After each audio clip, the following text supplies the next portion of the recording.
Hello everyone. I hope सभी अच्छे होंगे, स्वस्थ होंगे, मस्त होंगे। आज हम बात करने वाले हैं बहुत ही इम्पोर्टेंट एप्लीकेशन फॉर्म आए हुए हैं आईआईएससी बेंगलोर के, जो कि पीजी और पीएचडी में एडमिशन के लिए हैं। उसके बारे में हम डिटेल जानेंगे कि आईआईएससी में एडमिशन लेने के लिए, पीएचडी में और पीजी में, उसके लिए हमें क्या एलिजिबिलिटी चाहिए, उसके साथ में कौन सा स्कोर चाहिए, यानी कि नेट जेआरएफ से या गेट चाहिए, ठीक है, और इसकी क्या डेडलाइन है। और ये सारा प्रोसीजर हम इसमें आज देखने वाले हैं। तो आप देख सकते हैं मेरे सामने, जैसा कि ये अभी 30 जनवरी को नोटिफिकेशन आया है आईएससी बेंगलोर में पीजी और पीएचडी एडमिशन के लिए, सेशन 2024-25 के लिए, ठीक है।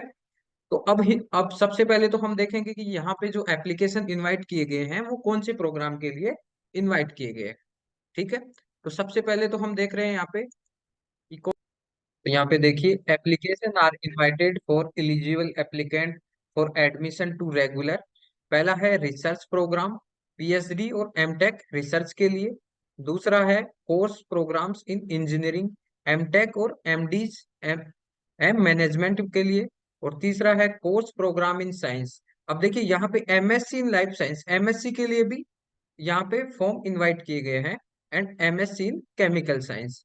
फोर्थ है integrated PhD programmes. Integrated PhD programs यानी कि जिसमें एमएससी भी रहेगा और साथ में उसमें पीएचडी भी होगा। जब आप इंटीग्रेटेड पीएचडी प्रोग्राम में प्रवेश लोगे तो उसमें आपको एमएससी के बाद में सीधा ही पीएचडी करवा दिया जाएगा, यानी कि आपको पीएचडी के लिए अलग से कोई एंट्रेंस नहीं देना पड़ेगा। फिर फिफ्थ है external registration programmes. External registration programmes में है पीएचडी और एमटेक के लिए, ठीक है। तो ये यहाँ पे पांच जो रिसर्च प्रोग्राम आपको और पीजी प्रोग्राम जैसे, ये इनके लिए एप्लीकेशन इनवाइट किए गए हैं, ठीक है। अब इसमें देख लेते हैं हम कि इसमें क्या क्या जो है एलिजिबिलिटी है। अब देखिए यहाँ पे सबसे पहले मैं चलता हूँ एलिजिबिलिटी के लिए, जिस किसके लिए, जैसे आपको पीएचडी में लेना है, ठीक है। पीएचडी में लेने के लिए आपको एक तो क्या चाहिएगा, बैचलर डिग्री चाहिए इंजीनियरिंग में या फिर टेक्नोलॉजी, और 4 ईयर बैचलर इन साइंस, ठीक है। उसके साथ में आपको कोई भी वैलिड आपका जो गेट का स्कोर, गेट क्वालिफाई होना चाहिए। उसके साथ में नेट जेआरएफ होना चाहिए, ये मैंडेटरी है। जिसके पास नेट जेआरएफ और गेट का वैलिड स्कोर होगा वो ही इस एप्लीकेशन के लिए इलिजिबल होगा। अब दूसरा दी यहाँ पे है मास्टर्स डिग्री इन साइंस, और फिर master degree in economic, geography, psychology, management, commerce, operational research, ये सभी।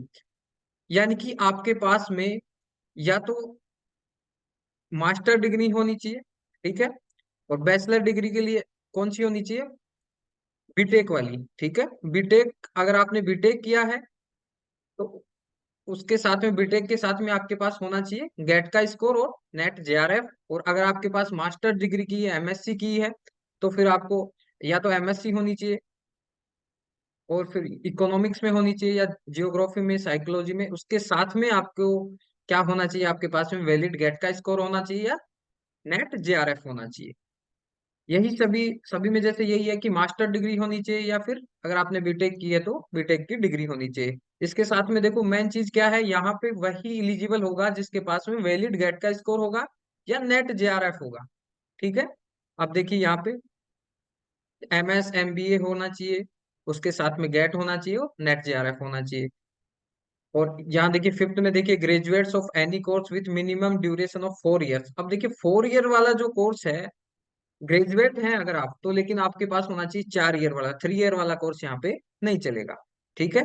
उसके साथ में ये भी लिखा है any central funded technical institute includes triple IT and PP in PPE mode with a minimum CGPA 8 CGPA होने चाहिए। देखिए यहाँ पे आउट ऑफ 10 में से 8 सीजीपीए जिसके होंगे वही यहाँ पे एलिजिबल होगा। कौन? जिसके पास में 4 ईयर का ग्रेजुएट प्रोग्राम है, और उसके साथ में क्या होना चाहिए, वैलिड गेट स्कोर और या फिर नेट जेआरएफ होना चाहिए। उसके साथ में MBBS, MD, MDS, D pharma होना चाहिए। वही उसके साथ में गेट और नेट, ये जेआरएफ होना चाहिए। यानी कि यहाँ पे देखिए बीई होना चाहिए, बीटेक होना चाहिए, या फिर इक्विवेलेंट होना चाहिए। और साथ में गेट का स्कोर और नेट जेआरएफ। या फिर होना चाहिए आपके पास master degree in life science chemical science from IISc with a minimum CGPA of 8.5 और इक्विवेलेंट फॉर पीएचडी ओनली। अब देखिए, अगर आप मास्टर्स, आपके पास मास्टर डिग्री है, ठीक है, और वो कहाँ से हो, आईएससी हो, आईएससी से हो, तो आपके पास मिनिमम कितना 8.5 सीजीपीए होनी चाहिए। किसके लिए है ये? पीएचडी प्रोग्राम के लिए, ठीक है।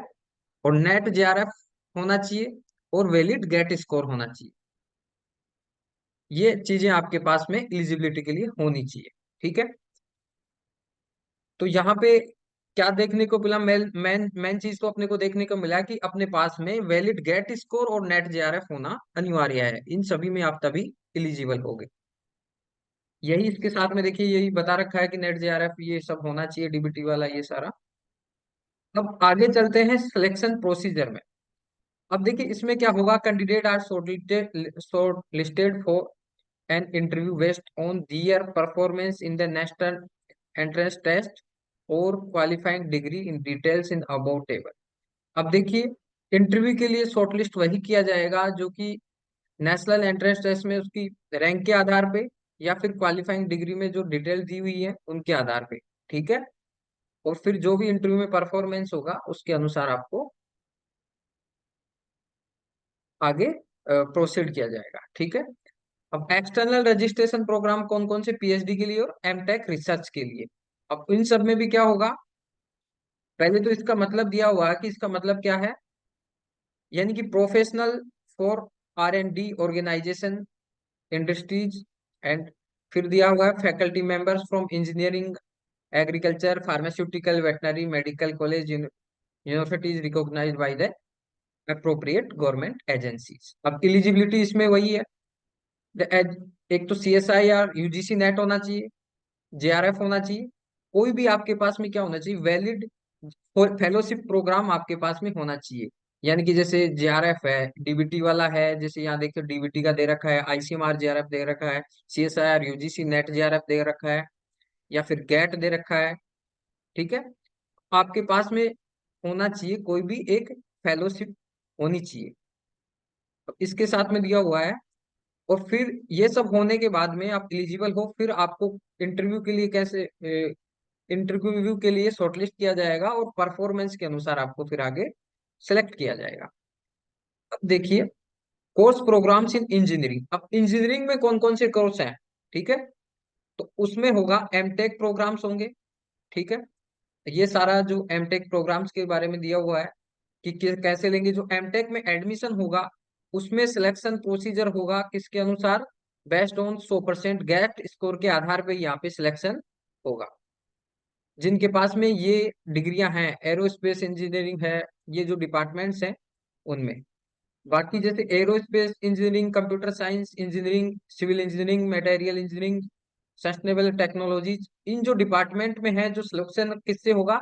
ओनली और ओनली 100% गेट स्कोर के बेस पे यहाँ पे सिलेक्शन होगा। और जो बाकी डिपार्टमेंट है जैसे bio engineering, earth and climate science, ये सारे जो डिपार्टमेंट हैं इनमें क्या होगा, बेस्ड ऑन 70% तो आपका गेट का स्कोर लिया जाएगा, और 30% जो परफॉर्मेंस, जैसे आपने इंटरव्यू में कैसा परफॉर्म किया, उन दोनों को कंबाइन करके आपका मेरिट लिस्ट बनाया जाएगा, ठीक है। ऐसे ही जैसे आर्टिफिशियल इंटेलिजेंस वाला डिपार्टमेंट है, केमिकल इंजीनियरिंग है, उसमें भी क्या होगा, 70% तो आपका 70% काउंट होगा गेट स्कोर से, और जो 30% है वो आपका रिटर्न टेस्ट से होगा।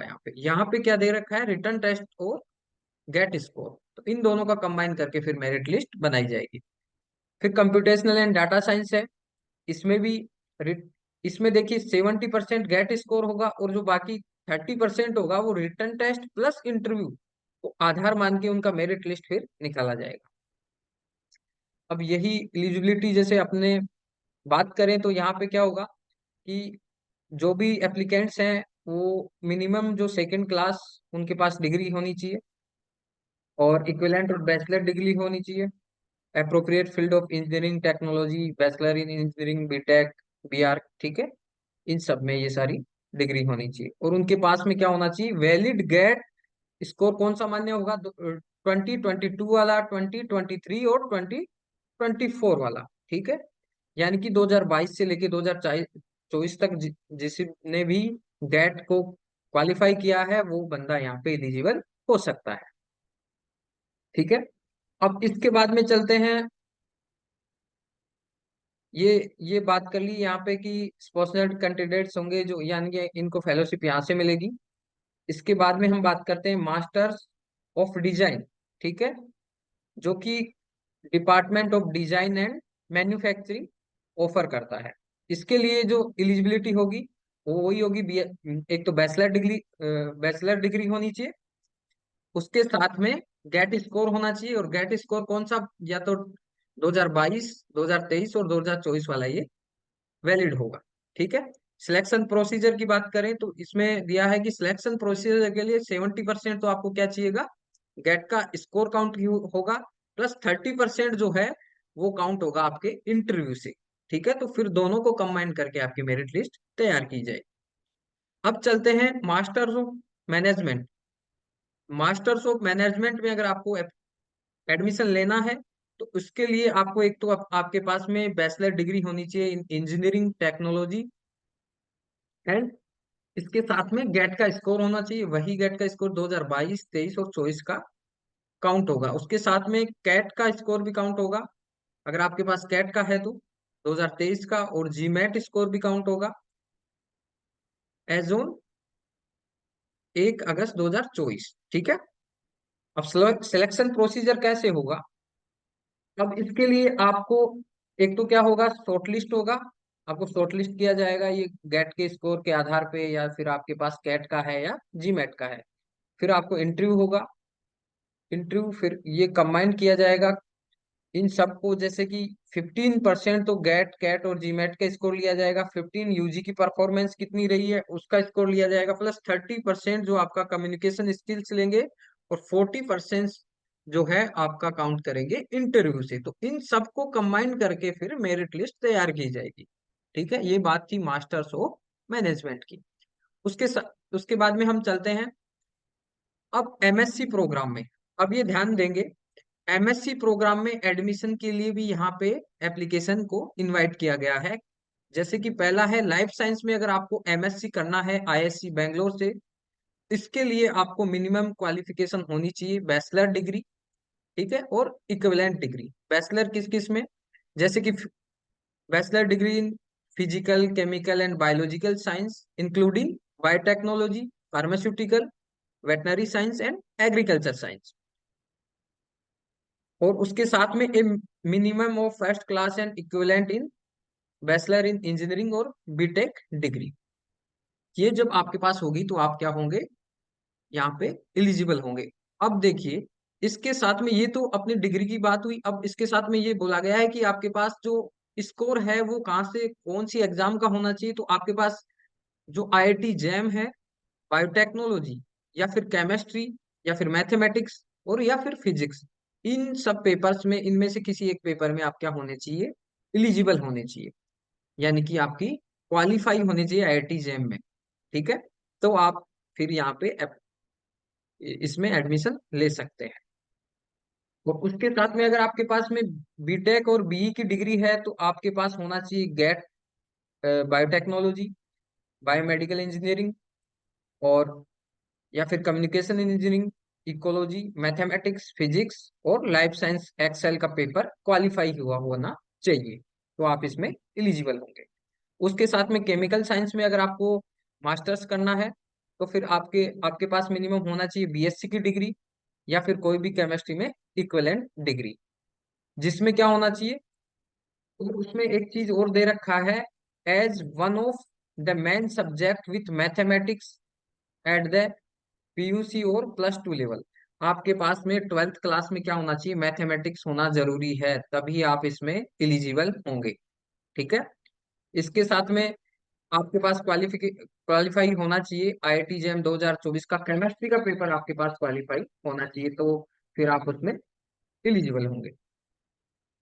वही सिलेक्शन प्रोसीजर लाइफ साइंस में दिया हुआ है कि candidate will be shortlist for interview based on their JAM score और गेट के स्कोर। तो इसमें शॉर्टलिस्ट कैसे किया जाएगा कैंडिडेट को, अगर आपके पास में मिनिमम क्राइटेरिया है तो आप एप्लीकेशन को क्या करेंगे, फिल करेंगे। उसके बाद में आपके एप्लीकेशन को जो है रैंक के आधार पे, आईआईटी जैम की रैंक के आधार पे आपको वहां से शॉर्ट लिस्ट किया जाएगा इंटरव्यू के लिए। आईआईटी जैम की रैंक या फिर गेट के वैलिड स्कोर की रैंक के आधार पे आपको क्या किया जाएगा, शॉर्ट लिस्ट किया जाएगा इंटरव्यू के लिए।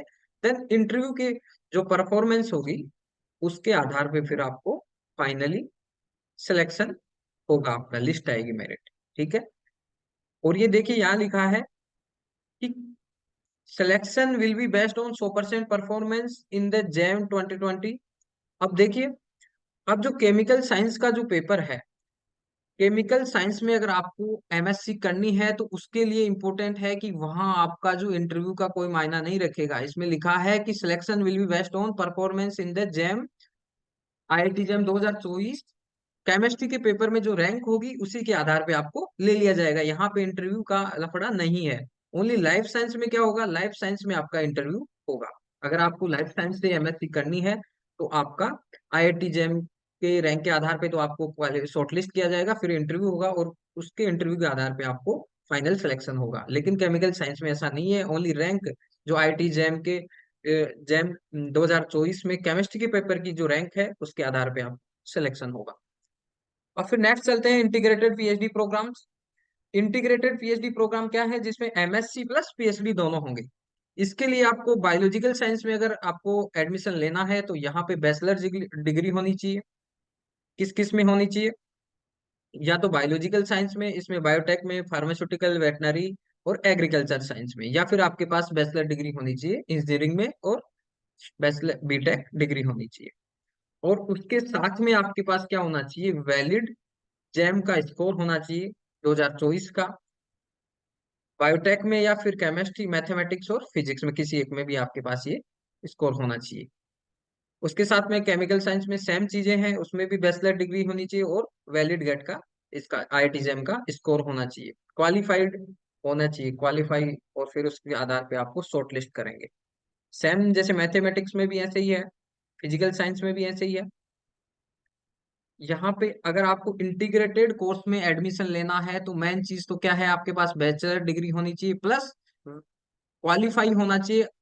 आईआईटी जेम 2024 का जो एग्जाम है वो होना चाहिए आपका क्वालिफाई, तब आप क्या होंगे, वहां पे एलिजिबल होंगे। फिर वो आपको शॉर्टलिस्ट करेंगे, फिर इंटरव्यू के लिए आपको इनवाइट करेंगे। ठीक है। अब फिर सिलेक्शन प्रोसीजर ये हो गया। देखिए, candidate will be shortlisted for interview based on their JAM 2024 score for all the disciplines and those clear JAS 2024 for physical science। अब देखिए, यहाँ पे फिजिकल साइंस के लिए क्या होगा, एक तो जैम का स्कोर भी होगा, प्लस अगर आपका जेस्ट कंप्लीट है, जेस्ट आपने क्वालिफाई किया है 2024 का, तो फिर आप उसके लिए भी एलिजिबल है। फिर उसको आपको, आपके पास जैम का स्कोर नहीं है और जेस्ट का है तो आपके जेस्ट की रैंक के आधार पे आपको शॉर्टलिस्ट किया जाएगा इंटरव्यू के लिए। ठीक है। अब देखिए, selection for chemical science will be based on performance their interview. अगर आपको केमिकल साइंस में एडमिशन लेना है तो मिनिमम क्वालिफाइंग डिग्री के बाद में आपका जो शॉर्टलिस्ट हो गए आप, जैसे कि आपके पास मिनिमम क्वालिफाइड डिग्री थी और फिर आपने आईआईटी को क्या किया, क्वालिफाई किया, फिर आपको शॉर्टलिस्ट किया उन्होंने।